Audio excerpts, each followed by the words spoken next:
For the newly indoctrinated, Jim Butcher's The Dresden Files follows the story of a professional wizard in Chicago. We've started our podcast as a way to help break down the series' most important moments, characters, and lore. This is McAnally's Dresden Files Pubcast by Free Flow Rambling. Conjure by it at your own risk. Welcome to the McAnally's Pubcast, brought to you by Free Flow Rambling. This is episode 5.12. I am the Burger King. My name is Tansenn, and I am joined by Jess. What is up? Yo. Yo. Andreas has returned again for being our guest. Oh. I have returned. You have returned. Return of the King. So thank you for returning as a guest. Yeah, of course. Anytime. Love being on the podcast. Harry Dresden, wizard. Lost items, paranormal investigation, consulting, advice, reasonable rates, no love potions, endless purses, party, or other entertainment. Look me up. I'm in the book. Chapter 25. Harry starts demanding answers and tying up loose ends. Harry gets one last chance to help MacFinn and heads off to try. So Dresden searches Harris's fur for the belt. He manages to find it and manages to pull it off, triggering Harris's transformation back into awkward ginger. Not a second too late. Yeah. So he just about lost his face. Yeah. Literally, like... Yeah. Yeah. And the nice thing is, for Harry, is that Roger's transformed back fully dressed. Which not all versions of the werewolf do. Right. So it's nice that the Hexen Wolves, the belt, keeps them dressed. Yeah, they're like a D&D druid. Every time they change shape, they keep all their shit on them. A little bit like that, yeah. Which is useful because, as we quickly see here, some of the werewolves just have to run around naked. Yeah. Poor alphas. Well, because there's a moment here, right, when Rogers shifts, he instantly goes for his gun. It's like, oh, that's not fair, because as we see, the alphas are instantly naked, so they can't carry cool shit on them and go back and forth, right? Now I want to see an alpha that has a shoulder holster. That's like super stretchy and loose, so you can go back and forth between the two forms and keep it on you. Yeah, it needs like a slip knot, I guess. So like when there starts to be pressure from you like twisting shape in the middle of it, it comes loose and continues to be around you, right? And then when you switch back to person, you can just like retie it just tight again. I was just thinking it was oversized. And well, because that wouldn't be useful though when you're the human version. No, but then it'd be like falling off of you. You'd only use it when you're preparing. When you're like getting ready to go out, and then you'd have it so it's like loosely on you. Well, and then once you shapeshift, you can run around. But yeah, you have the more elegant solution in mind.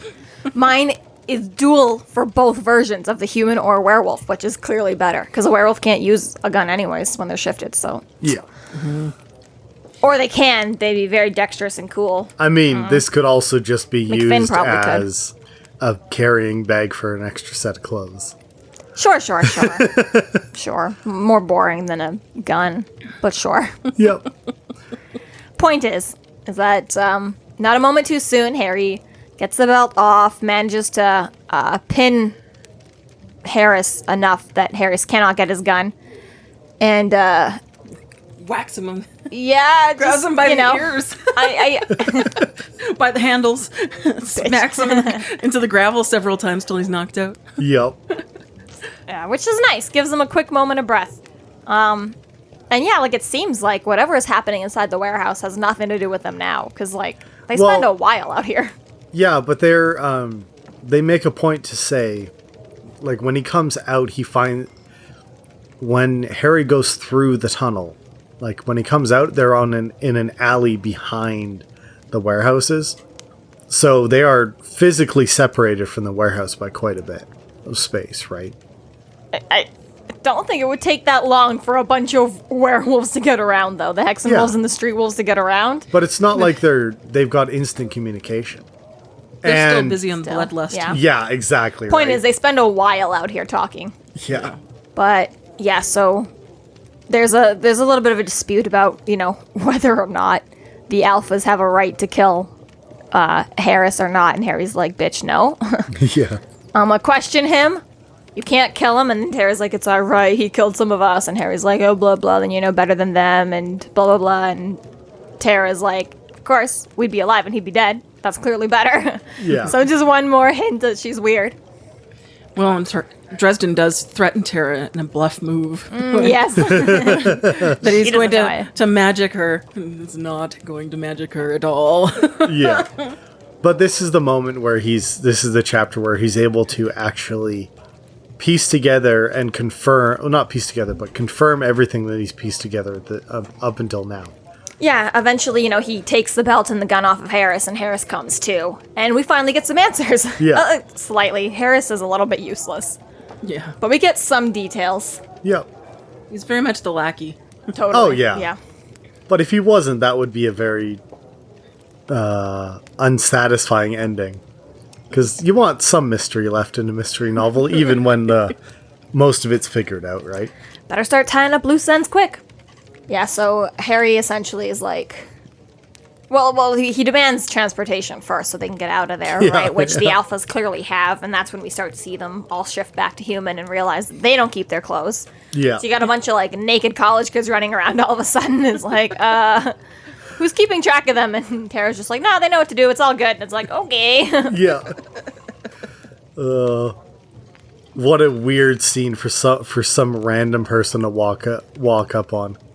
A guy, still dressed in his FBI uniform, pass Surround- it on the ground, surrounded by a bunch of, I think there's, at this moment, there's 3 naked teenagers, Yep. a gray-haired lady, and Harry, Yep. who's And still she's naked as well. in I think he's still in the janitor's the outfit. janitor's outfit, yeah. So, Yeah. something's going on here, the weirdest porn ever. Yeah, pretty much. Yeah. So they do leave Dresden alone with Harris. And Yes. After he bluffs her out, she's like, yeah, okay, I'm not gonna take on the wizard. He can Yeah, do magic. I don't want a things. death I don't curse. understand. And Harris comes back to at this point and is like, Harry, he gives Harry the opportunity to be like mighty all-knowing wizard again. He's like, how did you know? And we're all like, well, bitch, you guys well, even Harry says, he's like, I saw the belt on dead Yeah. inside, right? But at the same time, it's just like, oh, Mr. Dresden, how did you figure it out? It's like, well, eyes. You're not as smart as you think. Literally. And unfortunately, fucking Harris has no idea who the bargain was made with to get these Yeah. artifacts, because as we learned before, Hexenwolves transform with an artifact from some sort of being. And there are hints towards which being that is, but at this point, we do not know. But we'll get there later. Point is, someone gave them these belts. Harris doesn't know who. Yeah, he's just a lackey who went along with it. Totally, yeah. And essentially, this all boils down to Harry being like, well, bitch, why the fuck in the first place, etc. Tell me anything you know. And it essentially comes down to the fact that Denton approached a handful of FBI agents and was like, if I could offer you a way to really take the law into our hands and really hold people accountable where the law isn't able to, would you take it up? Yeah. And essentially convinced these 3 other FBI agents that it was worth it, that even if it would be illegal, it was for the greater good. Right, because he really wanted Marcone dead because Yeah, he's exactly. so untouchable. So Denton especially just had a bone to pick with Marcone. He's got all the cops in Chicago in his pocket. He's got he's got politicians on a national level. He's essentially, yeah, he went to these other FBI agents and he's like, I have a way to really take down Marcone and his organization once and for all. Are you with me? They said yes. So they Thus became started this. they became the Dresden universe version of Judge Dredd. Judge, jury, and executioner. Mm-hmm. Yep. They totally took the law into their own hands, and they're Yeah. like, we're gonna fix this ourselves. And the way they went about it is clearly crazy, because they didn't just break into Marcone's house and kill him one day. They went through this long, drawn-out, let's pin it on someone else, which isn't necessary. People don't believe in werewolves.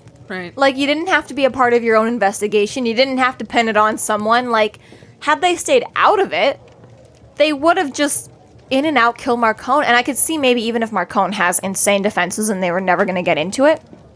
Well, I think because they screwed up, though. What? Yeah. By falling for this bloodlust and killing all these innocent people and drawing more attention to themselves. Which is what happened. They kind of, wanted to test it out and unfortunately became... And as we saw in the last chapter, Ben was totally like, just give in. It's going to feel so good. Who cares what we're doing this for? Just change. Whoever they made the deal and with. Sultry and... She doesn't care. She's so far gone with the power and the whatever. Drunk with power. Totally, right? So you can see that this is clearly, overtaken them a handful of times. Each and every time that they shift, it's just a little bit more addicting, a little bit better, and a little bit greater. So... Yeah, so the high was even better than any cocaine, and even cocaine brings. Yeah. And after a night of shifting, it's like you had the best sleep of your life because you're re-energized and ready for the next day. Right. And it seems like, they're being influenced by whatever was giving them this power, too. That to a certain point, the artifact was tainted, which totally makes sense, right? So if you're getting the ability to become a dire wolf, essentially, like, there's got to be something in there that's got enough power to give you that juice, right? And Harris is saying, essentially, it felt like being a caged animal when they weren't shifted. Like, you're just, up all night pacing your room, just, waiting to change again and again, right? Which explains at the beginning of the book when Ben lost it on Murphy. If you're riding this line of tension all the time now, it makes a lot more sense why she was, she hit Murphy, went to shoot her, whatever. It probably works like the coins, where as soon as you touch it, you get you get an imprint of that coin's just there all the time, pushing on your mind, let's do this, let's do this, let's do this, let's do this. So it's probably a form of that. I think that's fair to say. Yeah. And it makes a little bit more sense to that same thing once we figure out who did give them the belts in later books. Yeah. Or at least partial who gave. Yeah. That it is, something of a mind. But it's like we're here. Hello. Let me in. in. When it comes to any artifact, any power, there's going to be a price to it. And the price is that it's addictive as hell. And it wants to be used. Mm-hmm. And so in these people, it comes out as addiction because the artifact wants to be used. Mm-hmm.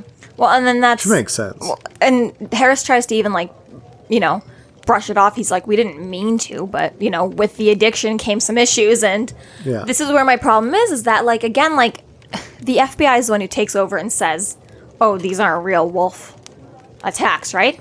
Yeah. You didn't have to say that. It was weird that there were wolves in Chicago, obviously. Yeah. But they could have just been shit's weird. Whatever. So for things happen all the time in the news where it's for whatever reason, ecosystem broke down and the wolves were forced, we see it all the time here in Canada. Bears come into the cities more and more often with each year because we are destroying their food sources, and bears are getting a lot more brave and coming into our cities and taking over trash cans and such There's like that, right? There's an even easier explanation. The original plan was to pin it on the street wolves, right? No, this is my point, though, is that they didn't have to do that. That was an insane thing for them to do. They could have just pinned it on real wolves. The fact that they made it the street wolves dragged this into an even bigger problem than it had to be. But the counter argument to that is, if someone had wanted an explanation enough, they could have just been they brought in a bunch of starving wolves and let them loose in Marcone's house. But here's my issue with that. Why didn't they do that? Because the whole point putting on the street wolves, again, nobody believes in werewolves. So by pinning on the street wolves, you're still saying that it was werewolves, or you're saying that it was people with wolf-like tools. And sure, a bunch of people going around calling themselves the street wolves. That was the original idea, was that they would... from what he was saying, the original idea was, no one thought that they were werewolves, but they were... Their whole motive but that's what I'm saying, is that the FBI made it more complicated than they needed to. Yeah. The FBI is the one who came up with that plan. They could have just said it was animals and been done with it. The whole reason the FBI is having this freaking death match with 8 different types of werewolves is because they invited all these different types of werewolves. If they've just said it's wolves, none of these other werewolves would have gotten themselves involved. Yeah. The issue, a little bit of it was timing. MacFinn had his own murders amidst the same time that the FBI was doing their murders, right? So it all got muddied very quickly. But the issue is that it could have been solved so much faster if they'd not done it. And also, you put Marcone on the defense because by saying that it wasn't just regular wolves, now Marcone knows, oh, something's out there. Yeah. Marcone probably wouldn't have, like, upped his defenses if just a random... Admittedly, Marcone is smart enough to have probably been like, probably not. But by the FBI straight up being like, oh yeah, someone's running out there with wolf tools and they're killing off people around Marcone. That totally makes Marcone like, okay, I'm going to up defenses right now, you know? I'm going to be involved and keep an eye on this. Until Marcone was dead, and then if they had to step in. Which is exactly what I'm saying. The FBI is just ridiculously stupid in this situation. If they wanted to kill Marcone, they should have just done it, first of all. Yeah. And second of all, and again, obviously, they got the blood list. They didn't mean to. It was just one of those things like, oopsies, we accidentally killed some of the people, you know? Yeah. But they're just...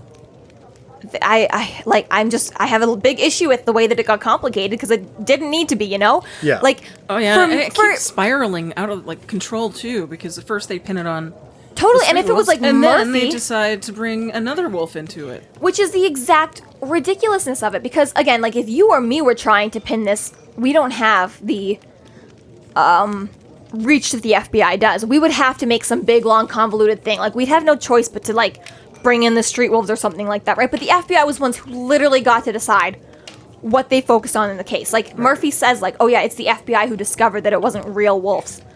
Why did you report that? It was Harris who was the one who figured it out. Just don't report it then. You guys are the ones with the big case right now. You guys are the ones who are on top of this.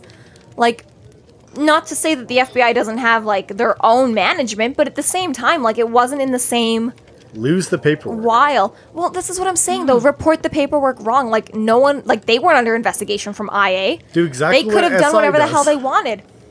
Which is why I'm so annoyed, because it isn't like, you know, we've seen, like, as we meet Butters, you know, Butters was reporting the real thing, but didn't realize that he should have been keeping it a secret. The FBI knows that they should be keeping it a secret. They're the werewolves. Yeah. So it's like, what the fuck is wrong with you? Like...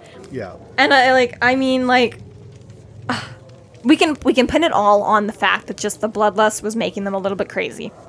And even more so, as we get into later books, we can maybe say that the person who was influencing them maybe wanted Dresden to get dragged into all of this. Yeah. And the only way that was going to happen is if the FBI was making dumb moves.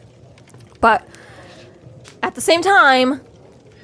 This just didn't need to be the situation that it was. The FBI could have been way more successful. Yes, they could have, if they just stayed the hell out of their own way. And they had so many opportunities to kill Murphy thus far, too. That would have helped them a lot as well. right? Yeah. Butcher said that Murphy's afraid of big dogs, which is why she hesitated at some moments to throwing herself into the fray, and that's how we managed to keep her alive this book. Yeah. But she wasn't afraid of the FBI. They were alone with her time and time again. Yeah. How hard would it have been if the FBI has already reported the fact that someone is running around with fake werewolf tools? All they had to do was kill Murphy with their fake werewolf tools. And blah, blah, blah, blah, blah. She would have been written off as one more casualty to this mess, right? And Dresden makes that point of when he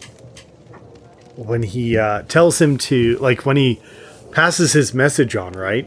When he's like, I'm going to be here at this time, tell him. And he's like, because I know that he's going to want to be there to tie up all the loose ends so that no one survives but him, and he's the only one who can make the report. So yeah, they could have easily killed Murphy and then faked a report. I think they have just enough humanity left in them, and because they did join the FBI to do the right thing in the first place, and they Like recognize a fellow law enforcement. Yeah, it's there's a line there that's crossed that isn't crossed with going after Dresden. Denton took their belts too, right? So that they couldn't continue, right? Mm-hmm. So there he is does something have there, right? more He's got control more. left than anyone But my point else. is that, like, I just think that the FBI was in the best position to clean this up. And again, if they really are in this to do a good thing, and their whole intent was just to take out Marcone, then I can see why they wouldn't wanted to, you know, break the law even more. But at the same time, I'm just like, you had every opportunity in the world to do this right. Yeah. And you still fucked it up. And, like, it's just frustrating in that way. But again, we wouldn't have a story if they were competent. This is true. Yeah. There's a And point he where couldn't figure it out, so story over. Yeah, there's a point where And you then just they have got to him, go. and he died. Yeah. There's a point where you just have to go, okay, it's for the story. There's nothing to figure out because the FBI killed Marcone and Murphy and Dresden all in one night because there's 4 of them and only 3 of the other ones, and none of them knew what was coming. Yeah, yeah. Like, And again, like, if they'd just done a good job and gotten Marcone done and done, they wouldn't have even had to take out Murphy and Dresden. They could have, like, retired the belts and been gone with it. But again, addiction and blah and this and power there's no way they would have retired the belts. I think, even then, that would have made, for me personally, a more sensible story had they been successful to kill Marcone, because then I could see, okay, now the power and the addiction and this is growing on them, right? But essentially, it was like you killed, like, some random guy on the street. What? Or I guess it was Marcone's business partner, right? You fucked up. Or it was a few people before the business partner, actually. That was... It was the old lady. Yeah, it was the old lady and such before that, earlier. Yeah, that was the original What he people. could have had them do is that internal strife between them gets to the point where one of them kills the other one. Where there's a death within the FBI agents, and that tips off. True, that could have been a different way to have it more. That's the piece that that's the string that Dresden pulls to actually find out the actual information. That would have been a more interesting one too, because that would have made more sense as to why they were all around each other. Mm-hmm. Yeah, again, the way that it played out, like. Also, keep in mind, second book. I know, but at the same time, it's a lot easier to critique something when you haven't wrote the whole story out, right? Well, I'm gonna critique it anyways. That's why we're here. But yeah, so he makes his demands. He gets out the information he can out of this guy, and then, as he's waiting for the alphas to bring the transport around. So, Harry kind of throws a bit of a shot in the dark at that moment, too, when Harris starts defending himself and being like, well, the other guys are killers. Like, it wasn't just us. MacFinn and the Street Wolves and stuff are actually bad people. Yeah. And then Harry's like, not again fucked up his jail cell, right? Which is, again, one more thing that they did do to bring in more players, as we were saying. So it's like, again, if you're going to blame it on the Street Wolves, why did you have to drag MacFinn into it, right? So it's just like, bitch, like, it didn't need to be this way. Yeah. So yeah, and then obviously, you get the villain speech of like, if it weren't for you meddling kids. So close to it, if it weren't pretty for you much, meddling. yeah. So, at that point, Harry's just like, blah, blah, fuck you. Yeah, Harry pretty much is the Scooby Gang of this universe. If it weren't for Harry Dresden, I would have gotten away with it. Totally, yeah. And again, this chapter is like, it's not really like, you don't really learn a lot. It's just kind of confirming everything we've already learned. Like, it's like, it's confirmed. Yeah, you got sent to the Street Wolves because we figured to take you out and tie up a loose end. It's like, we kind of already knew that, right? Like, I was trailing you to make sure that they killed you. Yeah, exactly. It's just like, we knew that, though. Yeah. It was, wasted paper on that one, Butcher. But at the same time, you're just trying to get any information from Harris. You're making it satisfying, too, for the readers to confirm that, yes, this is why Dresden saw. Yeah. I mean, like, he's got it in every book. It's right after the climax of, like, okay, we figure out what's going on now. And then it goes down a little bit, and you get some character that's able to confirm things that Dresden has already pretty much figured out. And at that point, it's to make sure everyone who's reading is caught up and on the same page. Because there's going to be people who have figured it out with Dresden, or think they have, and then there's going to be other people who are still kind of along just for the ride, right? Well, that's even like... So it is a critical part of the book. It's Well, as this one kind of... Well, not as it wraps up, but as this conversation with Harris wraps up, that is basically, Harry's like, listen, Denton's going to be the one who wants to write this story down. Yep. So he kind of says, like, we all know there's going to be a showdown tomorrow with all of us, or tomorrow? Tonight. Yeah. There's going to, like... We all know that another showdown is coming. This wasn't the end of it. Mm-hmm. So he's like, you're going to pass on a message for me, right? Because I'm not an idiot. I know where he's going to be. I know where all the players are going to show up. Which is exactly, at this point, we all know. At moonrise. Yeah. Yeah, so... So you tell him I'll be there, because this is going to end tonight. Yeah. Yeah. Well, and Harris questions Dresden why he's warning them at all. And he responds, because I don't like what you're doing. What you are using the power that you've been given. It's using you. You're turning into animals. You're using savagery and fear to try to uphold peace. Now it's your turn to see what it's like to be afraid. Isn't kind of a fun little threatening moment? Oh, yeah. like you see the kind of person that Dresden is, and you see this more and more as the books go on.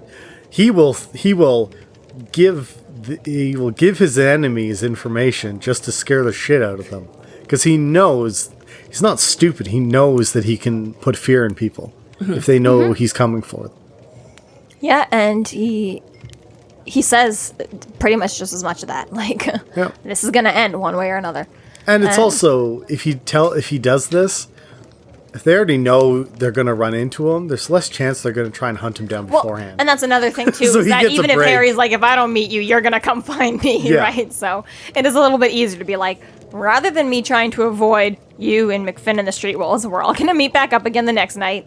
Just leave me alone and I'll come. We'll have a showdown. Well, and even, again, like, Harris kind of does this little threat, like, you're not going to get away with this. And it's like, okay, well, you just try. And Harry lets him go, too. Like, he gives the threat to Roger, and he's like, you go tell Denton this, and then you go lock yourself in a room, and, like, refuses to give him the belt back. And he's like, no. You do not get to keep this. Like, fuck off. But it kind of just feels like that whole moment when he ditched Parker again, too. It's like, you keep being like, I'm not a killer. You're the killer. And then he's like, so anyways, try to kill me tomorrow. Bye. Like, it's like kind of like the Sam and Coyote cartoon, if you remember. Sam was the sheepdog, right? And it's like every single day he came in, he clocked in, and then the coyote did everything in his power to steal and kill all the sheep. And then Sam would be like, no.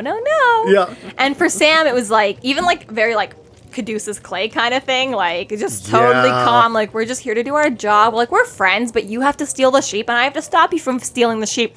We're not enemies. We're just both have a job to do, right? Meanwhile, the coyote is like, damn it, I'm gonna get you if it's the last thing I ever do, right? And Sam's just like, oh, I'm clocked out for the day, see you tomorrow, right? Bye-bye. It's totally like, every single day, Harry's just like, okay, I'm gonna go to bed now, see you tomorrow. And it's like, no, he's trying to kill you and all of your sheep. And Harry's like, it's fine. I'm not here to be a killer, guys. I'm just here to do my job and protect Chicago. And it's like, motherfucker. Any day now would be nice if you could just get on the same page as everyone else, right? Because sometimes it just seems like everyone's like, I'm going to kill you if it's the last thing I do. And Harry's like, whoa. What? But that's his character, and those are his morals, though, right? So at this point, like, he's still fairly low power. He's still fairly, like, he's dealing with stuff. But again, this is only his second book. And we've said it before, like, he powers up in the books, like he levels up. I understand that, but listen, like, a customer pisses me off at work, and I'm like, I fucking hope a bus hits you on your way out of here. Like, and they've done nothing to me, essentially. And I'm like, I hope you die today, right? And Harry's always just like, people are straight up in his face, like, I will kill you, wizard. And he's like, whoa, I thought we were just doing banter. Like, I mean, it's also like, to him, like, and also, we're only on book 2, but we're on like death threat 10. Yeah, like, we've had, you can say, either the White Council. Okay, if we're really doing it all, we've got Justin was the first one, okay? Yeah. Then you've got the White Council the second time. Then you've got, what was his warden? Then you've got Morgan as the third one, and then the White Council following up, backing up Morgan. But then you've got Victor in the first book. These little twerps with, who don't know what the hell they're doing and have gotten themselves addicted are nothing compared to the White Council and a warden either. But this is my point, though, is that we've gotten through, and at this point, if we're like, you know, we're taking in the troll from the bridge, we're taking in the Hague from the graphic novel, we're taking in, shoot, why do I keep forgetting them? The couple from first book. Beckett's. The Beckett's. Yeah. Like, this is not his first rodeo. This isn't his first death threat. Like, it's maybe his second, like, the second book, but at this point, he's got a dozen death threats under his belt. Right. And it, like, once at this point, you know what? The stakes have changed for me by death threat 2, I think. Like, and he still seems to be just a little bit like, and he said that whole thing with, like, the street wolves. He's like, if it comes to it, then I will kill him. I know that the White Council can't nail me for it because they don't consider him a human. Yeah. But at the same time, Harry's like, but I don't want to be like them. And I'm just like, bro, I get it, but like, dude.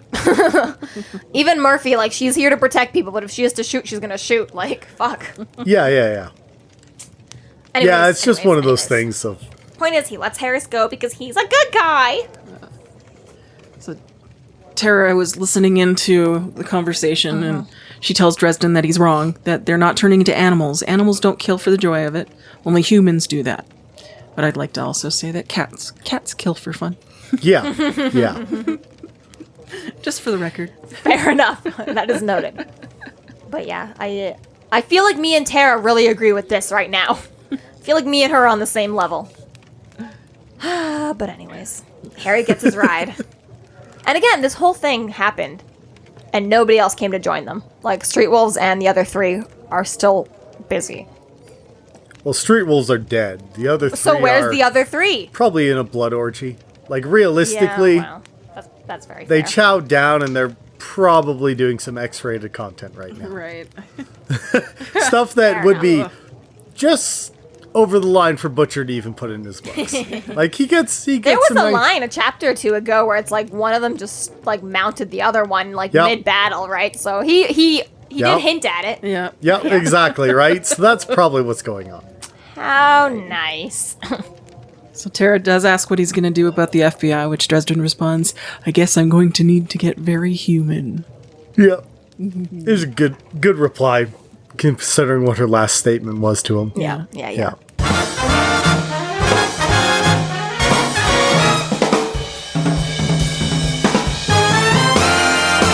Thank you to our Patreon subscribers for your generous support.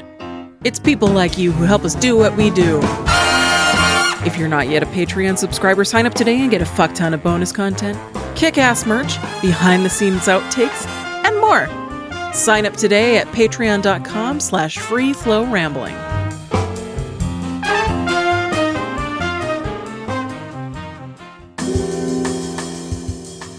Chapter 26.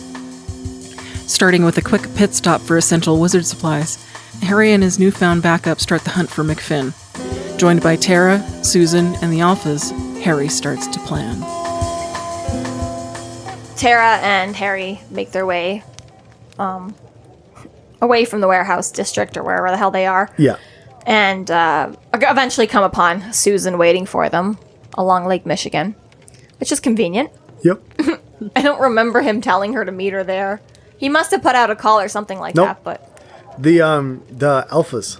Because they went and retrieved her? Tara sent the Alphas off to go get their ride. And she was the only one that was old enough to rent the van. Yeah, this comes up Yeah, later in the that's Georgia. chapter. No, Georgina. no, it's Susan's the one driving. But Georgina was the one who was the only one who was old No. enough. Wait, what? No, it was Susan that was the one that was... Because Harry asks her, Yeah. "Why are you here?" And she Oh. goes, "I'm the only one who was old enough to." So then how do they know her? I totally misremember from that. Tera, because it says how she... They just must have been talking earlier when they were alone together after Harry threw himself out of the van. Yeah. 'Cause, Okay, I the just must police- have like skimmed over that because I was just like, what the fuck? She did eventually call the police, and... I do love the joke that's made though, because he's like, "Ouch," and she's like, "Yeah, tell me about it." I can't remember his exact line, but her response is pretty much like, "Yeah, tell me about it. I feel old right now." So restarting all of that. So Harry and Tera limp away, come across Susan. She's pretty And the rest of the horrified by alphas. what Harry looks like, which must be bad. Because he Yeah. was, I mean, the Street Wolves beat the shit out of him. They did, like, clean him up and, patch him up a bit, but I'm sure, yeah, that man is, like, a motley crew Yeah, of bruises. And Right. plus, the whole bit of a skirmish he just had already, So I'm sure, and covered in dirt from going through that hole, and then he threw himself at... Yeah, I'm sure Harry is a picture right Looks now. like hell. Yeah. He really could use with some prestidigitation cantrips. Right? It'd be so useful.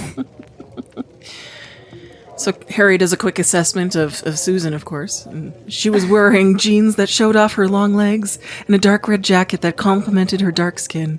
Her hair was tied back into a ponytail, and it made her neck look slender and vulnerable. Susan felt soft and warm beyond belief and smelled clean and delightfully feminine, and I found myself leaning against her. Yeah. No, like, whenever Butcher writes about that perspective of Harry, I'm always like, okay, let's move on. I get it. I get it. It's from his point of view, but I'm like, to your point that you made before, these are his case files. Do you really need to add that information into his case file? That her neck looked vulnerable. It's very important when someone reads these books. They just know how sexy of a woman I was sleeping with. So important I document that. Yeah. And he doesn't comment on the naked college kids that he's loaded into the back of the van with. Thanks for the restraint, Harry. Yeah. Clearly you are capable of it. Because he does make those jokes later or I know, they before do in come up other later, books. but Yeah. But at this moment, he's just way too tired to focus on that many naked people. Yeah, the only thing that he says is that it was awkward to ride around in a van with a bunch of naked, somewhat geeky college students. Yeah. Yeah. So he basically demands food and passes out in the back of the van, which is super relatable. Yeah, I get that. And luckily, the cloud coverage is leaving, so Tera can keep track of the moon now. So things are looking up. Yeah. I love when they stop for food that Harry puts on a crown and calls himself the Burger King. Yeah. Nice little way about potentially copywritten fast food names there. Yep. It's like clever. Right. And this is super fun. You get a little bit of banter back and forth between one of the college kids, Billy, and Harry. And it's like a nice little moment of camaraderie between the two. Yeah. It's like, yay! Yeah. Harry made a friend. Well, he sees a little bit of himself in Billy. Yeah, a little bit of self-righteous, like, we gotta protect the people, right? And yeah, like, they have this conversation in the van. Like, Harry's like, y'all shouldn't be involved with this. They head back to one of the other kids' parents' places who happen to be out of town for whatever reason, right? And Harry's like, you can't be a part of this. It's not safe. Like, we can't do this right now. And they're like... Billy throws the Spider-Man line at him. With great power comes great responsibility. Yeah, and he's totally not in those just exact like, words, but yeah. People are disappearing. We've got a chance to help. We want to do it, right? Yeah. And again, like you said, Harry sees a little bit of himself in these kids, and it's like, aww. Yeah. And like, I do like it because Billy's just like, he's like, the criminals aren't that smart. Like, they're not that good at. So he's like, yeah. So obviously, it's not just humans. Weird shit's going on. He starts putting out like, he quotes a bunch of statistics, right? Mm-hmm. And he's like, this isn't normal. So something's going on here. And like, we're the only people here. Yeah. So this is Which what is we should do. impressive for them. Yeah. To have done on their own, right? And yeah, and essentially, yeah, Tera came to them and offered them power, and they were like, great, that's great for us. Right. Yeah. Which is, you know, I mean, tale as old as time, right? But in this case, there's a slightly responsible person offering the power. Yeah. To a degree. I think, you know, they still weren't sure what they were getting into, but at least it wasn't quite as malicious as in other cases. But at least now Harry wakes up and, again, has the Burger King or whatever like that and starts, or, you know, paper crowns anyways, and starts to demand answers from Tera. And so we finally start to fill in the rest of the other side of it and why she was involved in with these kids and whatnot, right? And we figure out that she had managed to figure out what the FBI was up to and went to stop them, and which is why she had been at the crime scene at the beginning of the thing, and Harry was able to track her down. Yeah. But why she wasn't actually involved. She was like, I was overpowered, I had to ditch out. Yeah, but that's why her blood was there. Yeah, so as long as we can trust her, it seemed more or less innocuous. Yeah. Right. Mm-hmm. And he asks about what the deal is with the alphas. Right, like why she's been tutoring them. She calls them children, but with strong hearts. They wish to learn and I taught. Yeah. Let them tell you their tale, which Dresden's like, maybe another time. He's like, I'm too tired. It seems like a lot of effort. Dresden does try to dissuade Tera from coming to the fight at Marcone's, but Tera insists on coming along as well. Along with the kids, the alphas. Yeah. They're also like, we are going to be there with you too. And it's a nice moment. Yep. Yeah, it really Just is. like, and we're all in this together. Yeah. We're all in this. And Dresden makes his rule, which is just, if you're going to come, you're going to listen to me, not True, Tera. yeah. Harry's the alpha. Yeah, pretty much. Yeah, which is, I think, you know, again, not that Harry is much older than them, but he is the most knowledgeable in this case, right? So, and someone does need to be the point man, so Yeah. it is fair to be like, you can come, but when I say jump, He's in you what gotta his... sky high. Harry's about 25 in this book. Okay, late 20s. Yeah, mid-20s. Okay. Yeah. Yeah, so he's definitely not that much older, but he's Yeah. definitely seen a hell of a lot more than they have. But totally, yeah. He's seen more than most 25-year-olds have. So I was thinking about that because he keeps calling them kids, and I know, right? Like it's like you're probably only at two or the three least- older, two or three years older. at the least they're 18 if they're like brand spanking new in college. Yeah. Yeah. And I think there's like a slight scattering of them, so you probably are dealing with like 18 to 21. Yeah. Yeah. Right? You know, so more so. It says later on, you know, Georgina is like in her doing her master's or something like that, which helps gives a better age. But at this So moment, most we don't likely, know. half of them are his age, if not a Well, year. she's or not two. doing her master's yet. It'll be like Oh, in right, later she's books. working So on it, it, yeah. I like Right, it's right, something yeah. to that effect where he gives a slightly more accurate Yeah. idea of their age, but it doesn't happen yet. And I'm not At too max, sure exactly. Dresden's like 5 years older. than Yeah, him. it's 5 or 6, yeah. Which, again, to be fair, I'm 24, and if I look at an 18-year-old, Yeah. I am like, you're a little baby. Like, Yeah. I mentioned before, I work at a gas station, and someone will come and give me an ID. I'm like, do you really want to smoke? Yeah. You're a baby. You're 18, but I was younger than that when I started smoking, so I was like, you know. Yeah, Mind your exactly. business. This concludes our episode 5.12. I am the Burger King. Thank you again for being our guest. Anytime, I'm happy to guest. And thank you for listening. You can find us online at freeflowrambling.com and McAnally's.ca. There we have links to our other podcasts, social media, and other fun tidbits. Please subscribe if you like what you're hearing, and please consider supporting us through Patreon to keep the magic alive and see more content. We are Free Flow Rambling. Conjure at it by your own risk.